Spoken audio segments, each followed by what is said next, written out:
What are you waiting to feel before you start? More confident, more prepared, more certain? But what if confidence comes after the first step, not before it? Today, Dr. Christiane Schroeter shows us how small, steady actions can close that gap between knowing what to do and actually doing it. Stick around to the end to learn how to increase your confidence in 1 minute or less. Hi, I'm Claude. And I'm Jess. We are corporate employees by day, entrepreneurs by night, and work besties for life. Join us as we explore how work besties lift each other up, laugh through the chaos, and thrive together in every industry. Work besties! You on the podcast. We would love to hear a bit about you. Well, thanks so much for having me, Jess and Claude. My name is Christiane Schroeter. I live in beautiful, sunny California. You can hear from my accent, though, and Claude immediately picked up on this, that deep down I am actually German and born in Germany, moved to the United States, though, 27 years ago. So I lived here more than half of my life and earned my graduate degree here, my PhD, and now raise my two amazing daughters in California, where I live with my husband, work as a leadership strategist. I'm a TEDx speaker and author and a full-time professor teaching marketing, innovation, entrepreneurship. Do you sleep? How do you get that all done? It's the California sun. It just keeps you growing and flowing. It's like, Maybe we should move, Jess. Yes, I think so. So you've got quite an interesting background, and obviously you've lived multiple places. You've earned a PhD, very impressive. You know many languages, and you built your career in your second language. So knowing all of this, I'm curious from your point of view, how do you help people stop overthinking and create change through those small, repeatable actions you talked about? well, that's a beautiful question, Jess. So I think most of the time, what we first of all struggle with is even saying out loud what our goal really is. We already lack confidence in even sharing like things from our bucket list. And it's actually kind of like a funny question. It's like, what are you afraid of? That people are going to laugh at you? And I mean, if they do laugh at you, then just laugh with them or just say, yeah, it's on my bucket list and just own the moment. I call it stepping into your voice. So you need to learn to verbalize your goals. And that may be starting with simplifying your goal. So for instance, I want to travel the world. Well, exactly where do you want to go? I mean, you can't just like, hey, take a globe and take it for a spin, right? Where do you want to go? Simplify your goal, pick one country, and then verbalize it. Say it out loud, right? So I always say the simplification and the telling of the goal is really the first two steps that start building your confidence and actually getting started with small steps. Because what I just did with you is I shared two steps that get you kicked off, but at the same time, I haven't even actually done anything yet. I basically just simplified my goal. I shared it with you, but now I need to choose the very first step, the first petite practice to actually get started, right? That's the most important thing. I'm just so curious, how did you get on this journey to, I don't know, shape how people think about confidence or how you frame these things? Like, you saying that is so impressive. I would never think of it that way. How did you start this? Well, because I struggled with it myself. So what happened was that I knew deep down, growing up in Germany really wasn't where I ultimately would end up. And sometimes you asked me earlier about feelings. We do feel that our inner selves, our inner goals don't always align with what we actually do outside in this world. So you sometimes feel like there's more to it, but I need to travel and actually kind of find myself. I need to explore what else is out there so that every time when you travel to a different country or you travel to different cities or you meet new people, think of it as like you're trying on shoes And you're like, I like this pair. Oh, maybe I like this pair. So they like a little Cinderella. She's the one with the shoes, right? Yes. Yeah. I'm trying to get my Okay, Disney. so you could say me. I have a lot of shoes. So that's a very like it, Jess. She does. perfect analogy. Like it, Jess. It's Like you would pictures be. of all my shoes right now. So you need to find the Goldilocks of goals, right? Like you have this goal. I want to find a place where my inside and my outside line up. But all along, you're just trying them on, and you're like, oh, do I like this? What do I like about it? Do I like that? And that is so important because think about the word stuck. It's not just like in your mind, it's also being stuck maybe in a location. And sometimes getting unstuck starts with getting up physically from your desk and start moving somewhere different because the movement creates the motion and the motion creates, the digestion of the thoughts. It's like, oh, no, here we go. I'm actually trying on shoes. I am in motion. And I think that's so important that sometimes you just feel like staring at the screen is like magically going to create solutions. For me, my best ideas, my trademark Petite Practice, my books, nothing ever happens staring at the computer screen and just waiting for like the magic fairy dust to come. It just doesn't happen that way, right? I think it happened when I'm under the shower, when I'm on a walk, when I'm brushing my teeth. All of a sudden, like, oh my gosh, I want an idea. Where's the notepad, right? This is how it happens. And that's how you need to think about your life, that your thoughts, they're just kind of like twirling around in there, and you need to give them some space and some freedom to actually find the landing spots. It's like airplanes in landing position. All of a sudden, they're like, oh, this is my port. This is where I go. This is how it all pops together. Yep. Oh, I love that. One of my question is confidence. Confidence is not the lack of confidence, just one moment, right?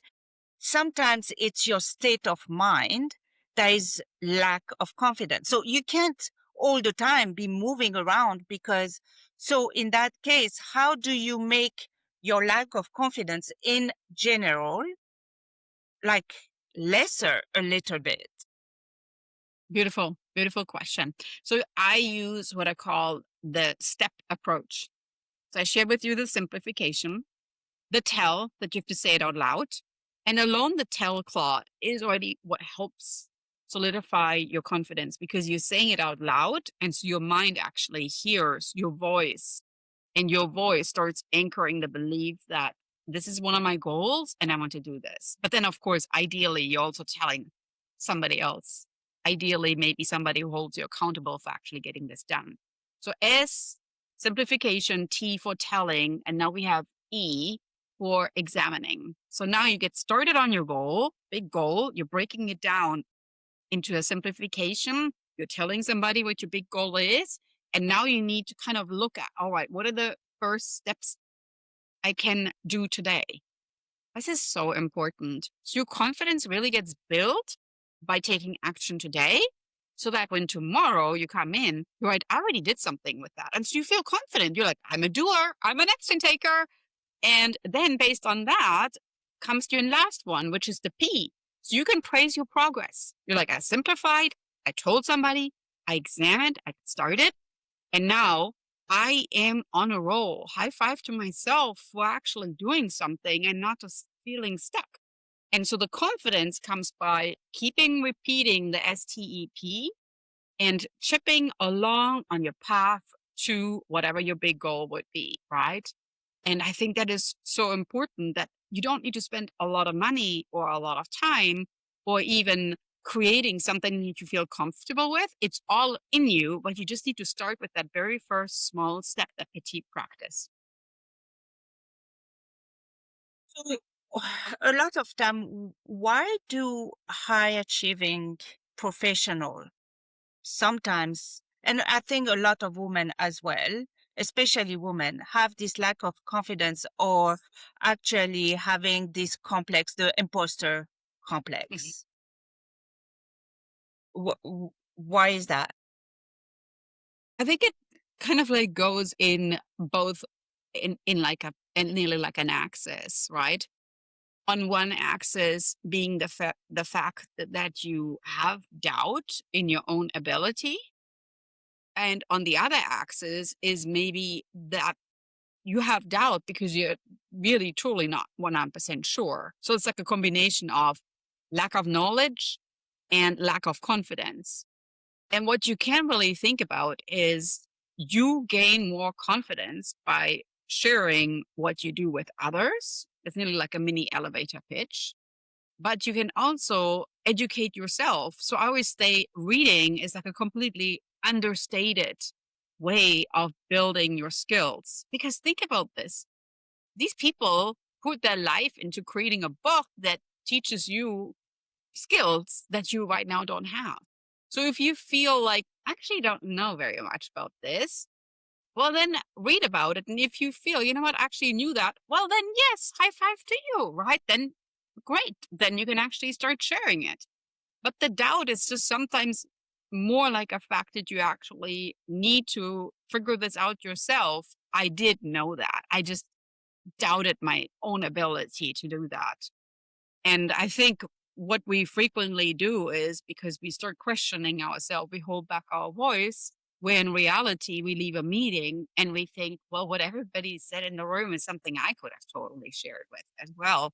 So you kind of beat yourself up or you regret that you didn't share anything about it. So what helps me sometimes is already prepare like little sentences that you could share is like ahead of time. And then when you join the meeting, you feel prepared. So that's your little petite practice ahead of the meeting. So you see who's going to be in the room, what are we going to talk about? And that's the education and the knowledge piece. And by preparing the little pieces, you gain the confidence in stepping in and not feeling like an imposter. It actually comes from a point of knowledge and from confidence. That makes sense. So one question also actually that we were talking with Jess earlier, and I think it hits me too.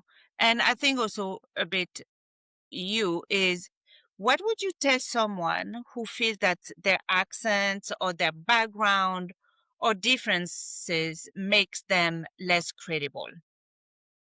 Because I'm going to give you a little why I know one of why my self-confidence presenting is because earlier in my career, I had to reverse instead in front of a VP and every 5 minutes saying, no, they won't understand that. How many language are you saying?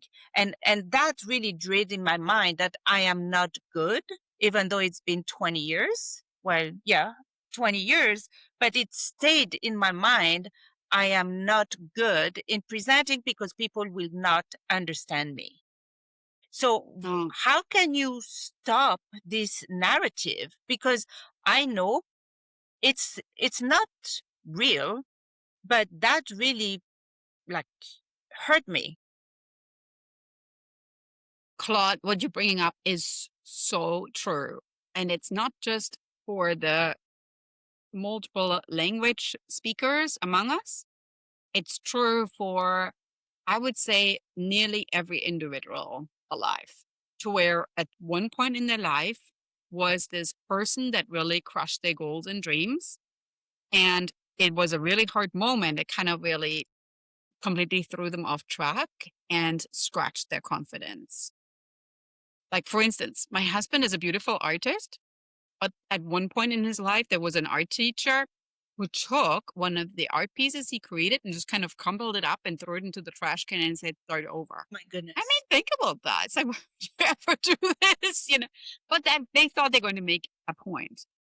And in your case, somebody made a point in pointing out that it's maybe not the first language and thought that maybe that's like something that needs to be pointed out, right?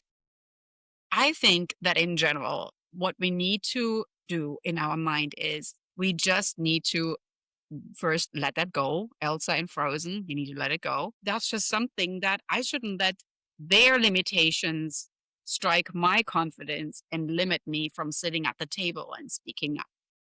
You have to just say, and I'm sorry that you're sometimes struggling understanding me. I can slow down, or what would really help you here? And I mean, quite honestly, like sometimes it's just asking what helps you and making this an easier journey for you. And, That's true. and if you Yeah. really feel hurt, you could just say, ouch, that hurt, I mean, wow, just express your emotion to them because people don't even know sometimes Yeah. how hurtful it is. Claude, thank you for sharing. I know you present and you do an I still amazing hate job. it. I still hate it. And I've prepared. I think that's a misnomer. Imposter syndrome doesn't mean that you now, like, overcoming imposter syndrome doesn't mean you now love to present to people or to do the thing. Yeah. This means you figured out ways to overcome that Hmm. hurdle because of whatever was holding you back. Yeah. Claude, next time when you present, just say, all right, so sure, I have an accent. Did you want me to just continue in French or how should we do Yeah. this here today? Right? Because You Or do just great. start in French. Yeah. Yeah. no Just start accent talking in French. that language. I mean, I you know mean, multiple languages, don't you? Oh, you don't. Oh, you only speak English. Oh, let me bring this down to all of you poor people who only know English. let's lower this whole That's level me. down. Literally me. But I think also by that is that what help us also is to understand that when we want to manage someone also to be very careful and being kind and not Yeah, to crush, beautiful. someone's Yeah. spirit. And I always say, and I love that you say the word kind. I always say there's a difference between nice and kind, right? Mhm. You don't want to be just nice and say, oh, yeah, Claude, love your talk. It's like, okay, thanks. No, you want to be kind. You want to say, I really enjoyed when you started talking about the fact that imposter syndrome impacted you personally. That was really interesting, right? So that's kind because you're pointing Mhm. out something that you took away from that you enjoyed. And so don't just like hand out niceties because you think that people enjoy it. It actually makes them sometimes question it. It's like, did they actually really love it or did they say that? Yeah, say from that perspective, if there is like, so Claudia, you're hitting on like a really important topic that I think we get a lot of questions on from the work bestie community, which is if you do have imposter syndrome, what are some other things they could be thinking to do? The most important thing is you have to share what you actually do. So it's great in a conversation to lead the conversation forward. But if you never share your accomplishments, and that's why I said the P, the praise your progress, is so important for yourself because it keeps you propelling on that second or third day when things start to get really hard. But it's also important for others. So let's say you're in this meeting, you shared your 1 or 2 sound bites, and you still feel a little bit like an imposter. Well, you feel like an imposter because none of these people in the room, you can't even blame them, knows how amazing you are. So you have to share your accomplishments. I keep a running list of things that I do, right? On Sundays, I go in and I kind of create a little bit like a little praise board, right? It's here, Serenity Sunday. So what did I accomplish this week? And that means, I simplified, I told people, but then I have to examine looking back, what did I accomplish this week? Oh, here I was in a podcast recording. And oh, there I published an article in Business Insider. Oh, there. And so what you need to do is your little, you can call it whatever you want to, brag board, Serenity Sunday, blah, blah, blah. I I don't mean, know. I like, really think like about Serenity all- Sunday. I'm going to borrow that one. let's do Serenity Sunday. All right. So Serenity Sunday. So now let's just say you got one thing, right? We don't need to go like crazy. We got one thing. We appeared on this most amazing podcast right here. And now you're like, oh, actually never told anybody about this. What a loss to others. Because they could have learned from these amazing ladies on this podcast. They would have had fun. They would have laughed. And so you stole the information from them. Why? Don't hold back. And at the same time, how do you want to be seen as an expert or an authority if you don't share your accomplishments with others? So you feel like an imposter. And again, you cannot even blame others because they don't know anything. So what you could even say is, all right, so I'm working on this task right here. And where I'm at right now is I'm step 3, right? And good news is last week I was on this podcast and I talked about this. So I feel the angle that I'm going to go to step 4 is this. What do you think about that? right? And they're like, oh, I didn't even know you were on this podcast right there. It's like, yeah, I was, right? And so you kind of like weave in a little bit of like not making you look like, by the way, I was in the podcast, and everybody will No, like, the yay. non-bragging brag, yeah. So you're I like, was well, going to ask that actually, like what is the part where between bragging mm, and making a statement of your accomplishments? yeah. So And go I for it. feel like, sorry, I feel like I like also, the Serenity Sunday just for ourselves. So realizing ourselves, this is what I did. So I belong there because last week I did this, and this. And not thinking, oh my God, I missed that. I didn't do this. I should have done that. Yeah, Yes, totally. you're This is like laughing. literally getting into the psyche of how Claude operates on a Sunday and how Jess operates on a Sunday, because I'm like bragging myself up, like, let me make sure people know all the stuff I did. And you're like, I have this And list I'm to like, get okay, done. I'm sorry. I didn't do this. I should have done that way. Yeah. Yin and So- yang. let's talk maybe, and I can Yeah. also create I have some visuals over here. Oh, this is like awesome. meaning Love everybody has visuals. to watch now. Okay. So I'm going to create like a little thing for Claude. Yellow sticky notes. This is to-dos, right? So you write your to-dos on there. Pink sticky notes.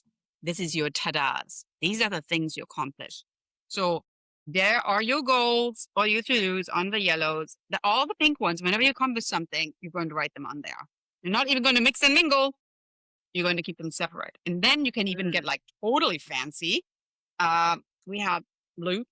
And then you could be like, all right, and this is what I want to share on social media to whoever doesn't even know me yet, is not in the same room yet, but maybe it's kind of like, I might appear like in a search term or anything, or people are looking for like some new connections, and all of a sudden I pop up because my blue was like totally on their screen.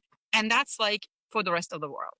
Your amazingness that. all of a sudden is just oozing out of you. And you're like, I am on a roll. And so good news is, because your to-do list is like totally separate, you're not like, oh my gosh, I didn't get all these things done. Don't worry, because you have pink. Actually realizing there's a thing called a pink slip, but let's not even go down that road. All right. Maybe we should Yes, switch the I pink didn't and the do blue. that way. Switch them. the new pink slip. The new pink slip. The prevention of pink slips. I'm going to ask the question. Let's say you are not the one with the imposter syndrome opportunities, but your work bestie is. Being the work bestie who doesn't have it, what are some things we can do to help that individual? Okay. So your friend has imposter syndrome and you Yes. know it. And I know it. Okay. So Do you're you the know con- it? Asking for a friend. Mm. Yeah. So you could be the accountability partner, right? You could just do the teaser text, like have like Okay. a text message that goes out Yeah. with like a little give me a little teaser about your day or your week or whenever you want to do this. The weekly wins, right? Oh, that's Oh, cute. an audience, I can share this with you too. I created like a little app that's called Weekly Wins. I can share that with you. Oh, I love And that. yeah, and because So you can my share weekly broader wins, too, huh? Okay. yeah, That's- and where I'm going with this is in my weekly wins, it's like business, personal, but then the third question is really important. Where do I feel I won even though nobody saw? And because you're besties, you might have seen it, but your bestie is beating him or herself up about that because they didn't even notice that it was so amazing. And so you can do like the gentle little steering committee. That's like, well, do you remember that moment when I wasn't feeling well? And you kind of really built me up. I really want to thank you for that because that was pretty amazing right there. And I really appreciate that in those stressful moments, you're like the calm confidence that I need to keep pushing through. I love that. And sometimes people don't do that enough, that Right. somebody says thank you or that was really amazing. And especially if you're like in business meetings and everybody needs to hustle on, right? I think that sometimes in business meetings, it's really nice to start with say something positive to the person next to you, or say thank you for something they did amazing this week or this month or whatever. Just to get used to that muscle that needs to show gratitude to somebody else and needs to make them feel better. Because nobody would ever be sad if they get a thank you note via text message, the little teaser text that we talked about. The thanks Totally. text. hmm So I wonder also, as a manager, maybe this is something, I don't know, it might be a bit too corny. But you know, when your team meeting, for example, like weekly team meeting, I have a weekly team meeting with my team, and maybe saying like at the beginning, everybody kind of say something positive that they did or something that a win that they had and they share. And that helps also for the team to have that muscle. Do that all the time with teams that I work in. We basically start with what was your favorite moment? And to take off the pressure of some people that don't want to share, or maybe some teams are really big and you can't go around the room and listen to everybody because it's like, oh my gosh, it's supposed to take forever. Are we actually ever going to start our meeting? So you could create other ways of doing that, right? Before we kicked off, you mentioned you have some exciting news. Do you want to share? So exciting news, kicking off my new book, Petite Practice, in the theme of this amazing podcast episode today. And of course, it will show you and help you how you can take steady, small steps to building a life full of momentum and real action. And of course, I want to share also the real action that you can do to build your confidence in 1 minute or less. It's really not always even creating words. Sometimes what helps me before I go into a meeting is I go to the bathroom and I just kind of look at myself in the mirror. And instead of focusing on things that are like, oh my gosh, I didn't do my mascara evenly, look at the left side. It's like, oh my gosh, what's going on the left side? I don't do that. I basically just smile at myself. And sometimes it's hard because I don't feel like smiling at all. And I'm like, my gosh, I have to go to this meeting. But it actually kind of loosens your face muscles a little bit. And my mind eventually picks up on it. Maybe not immediately, but I just kind of, start smiling. And then eventually I'm like, all right, I think I'm ready now. And then I go, right? And that's the same thing when I drive to a meeting, when I'm standing in front of a mirror. I try to have a happy face in the car. Because many people are really stressed. Remind us again, where would we find this book? The book is going to be available on Amazon on August 16th. It's exactly 1 year after my TEDx talk that is labeled Petite Practice, or How Small Steps Build Your Confidence. So this book is basically what I took away from all the feedback I got from the TEDx talk and made it into this beautiful version of reading, of learning, and building your confidence. Amazing. Congratulations on both successes, the TED Talk and the book. This is so cool. You need more than a pink slip to be able to put all your achievements.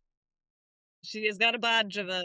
Don't worry, she'll cover it. Yeah, exactly. Yes. Awesome. Well, so for our Work Bestie community, we'd love for you all to think of one thing that you might have been delaying because you didn't feel ready, and taking that small action. And then obviously taking that next step back of looking back at the end of the week and seeing how you've accomplished it with that one step. So if you liked this episode, please like and subscribe. And with that, keep supporting each other. Remember, whether you're swapping snacks in the break room, rescuing each other from endless meetings, or just sending that perfectly timed meme, having a work bestie is like having your own personal hype squad. So keep lifting each other up, laughing through the chaos, and of course, thriving. Until next time, stay positive, stay productive, and don't forget to keep supporting each other.